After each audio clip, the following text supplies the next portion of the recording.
If you saw any footage of the Occupy protests, you couldn't miss his face. It was on T-shirts, signs, bags, and pamphlets. His image is so iconic that Mercedes-Benz just used it to hawk a new line of luxury cars. Marxist revolutionary Ernesto Che Guevara has probably sold more T-shirts, handbags, and trucker hats than Walmart. Every day, thousands of people adorn themselves with Che gear without quite knowing who Guevara really was or what this darling of the left was really capable of.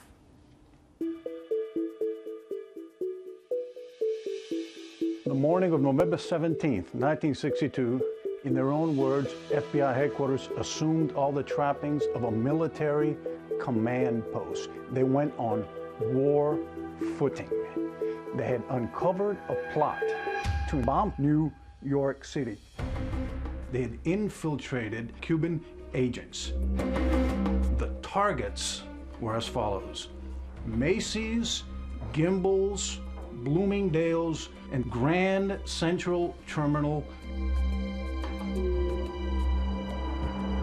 The explosions were to go off the day after Thanksgiving, the busiest shopping days of the year.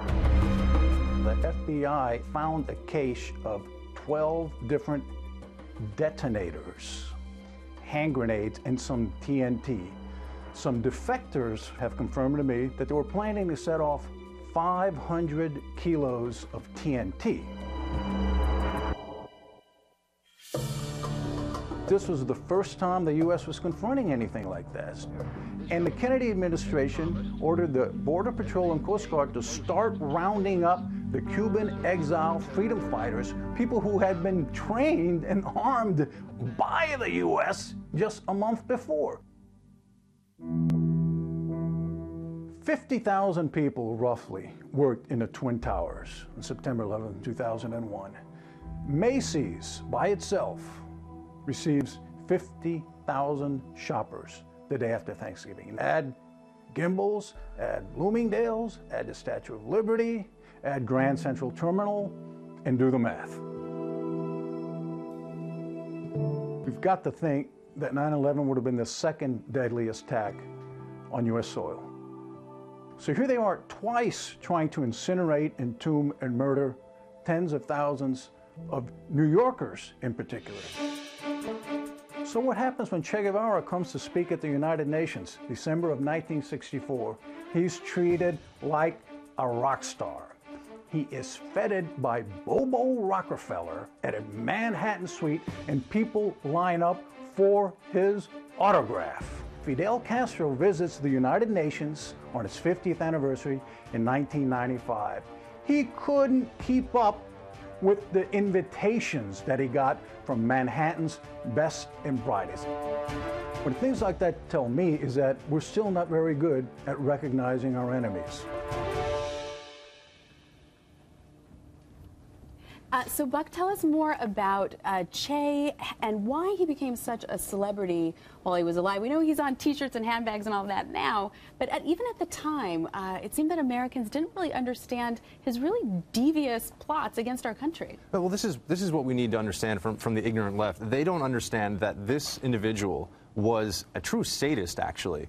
For a period of time, he was in charge of a prison called Cabana, and he liked to personally oversee executions of what he called enemies of the revolution. An enemy of the revolution was basically anyone he did not like. There was no due process. His version of justice was, I don't like you, therefore we're going to have a firing squad for you at the end of the day. And he did this to thousands of people. So when people walk around, and as you know, I spent a lot of time in Occupy Wall Street. Che is very popular with Occupy Wall Street because they believe that they're beginning some sort of revolution here in America. But I guess I still don't understand how it is that someone can be on the record wanting to commit murder against American citizens, and yet it seems like we don't see it. It's a whitewashing of history. And you know, an anecdote that will sort of illustrate this, I think, is, you know, Christopher Hitchens, the late and great Christopher Hitchens, actually visited what was supposed to be a camp for revolutionaries in Cuba. And this sort of goes to the, you know, Che, there was a lot of sort of sex appeal to this whole thing. It was supposed to, they were handing out margaritas at the airport, and they were going to be a part of this revolution, which was supposed to start in Cuba, and then, as Will has pointed out, at tremendous cost, whatever the cost, spread to the rest of the world. But Hitchens said that the point at which he realized that maybe things weren't what he thought they were was when they took his passport and said, we'll give this back to you when we think you can leave.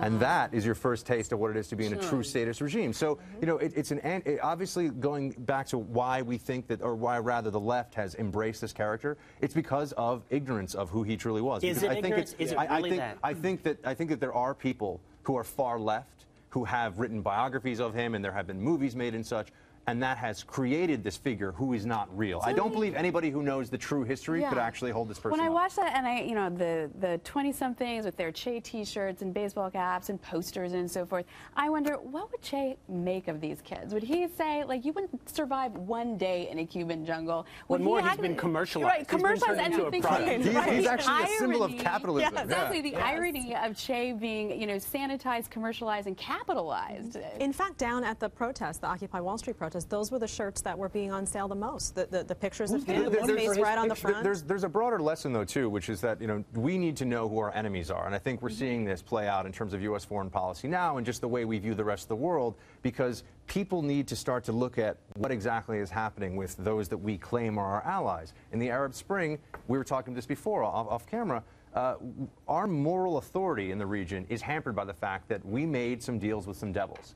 And I think that what we can take from the Che example, and you know, you guys can agree or disagree, is that it's really important to look at the history of who these individuals are with as much honesty and as much of an objective eye as we can, because otherwise we can run into real problems. And down the line, you could have individuals who people think were good when they were actually terrible. But if the media and academia are complicit in not revealing who people really are, we have a big challenge on our hands. Because if kids go to school and they learn one thing, you know, it's really hard for us to reverse that and really show who somebody really was and what they did. Well, Jedediah, what do you think is academia's interest in, because an academic, of course, you think is supposed to be someone who's just intellectually curious, who is not, you know, a partisan, who's trying to look at the fact, unearth the archaeological record, the historical record, biographical record, and come up with new insights into this person. What interest do they have in ignoring major chunks of a major figure's life? Well, like I said, I think a lot of them want to preserve their hero. They have a definition of what he is, what Fidel Castro is, and it goes beyond. It goes to Hugo Chavez when we talk about Hollywood,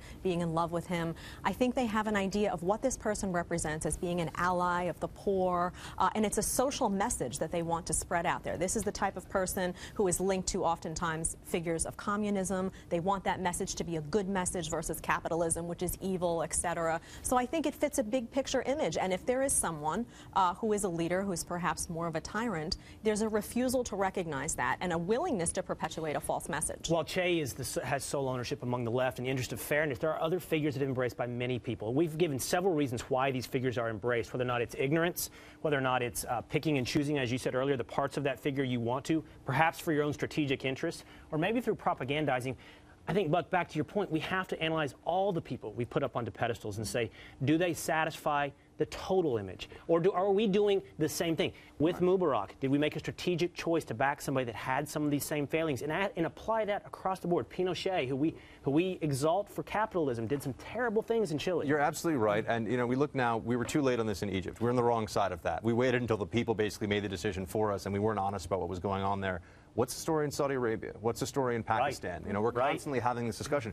Pakistan is an important ally. Well, really? Is Pakistan really an ally? And the same thing is true of Saudi Arabia. I mean, I know people who have made the case that Saudi Arabia has been, in some ways, it's been sort of underhanded and behind our back, but has been a tremendous enemy to U.S. interests around the globe. But and I think we need to be honest about it. I think there is a distinction between how we handle foreign policy with foreign leaders, you know, who are clearly more than a mixed bag, and those who we exalt as iconic status symbols, symbols that we wear on our T-shirts to sort of like worship and adore. And in Che's case, I think a lot of it has to do, frankly, he was a sexy kind of figure. And cool. Yeah, he was cool. I think you're right. I mean, we have to distinguish between foreign policy and pop culture, and it's inexplicable that this guy is a pop culture phenom. Inexplicable. GB TV. The truth lives here.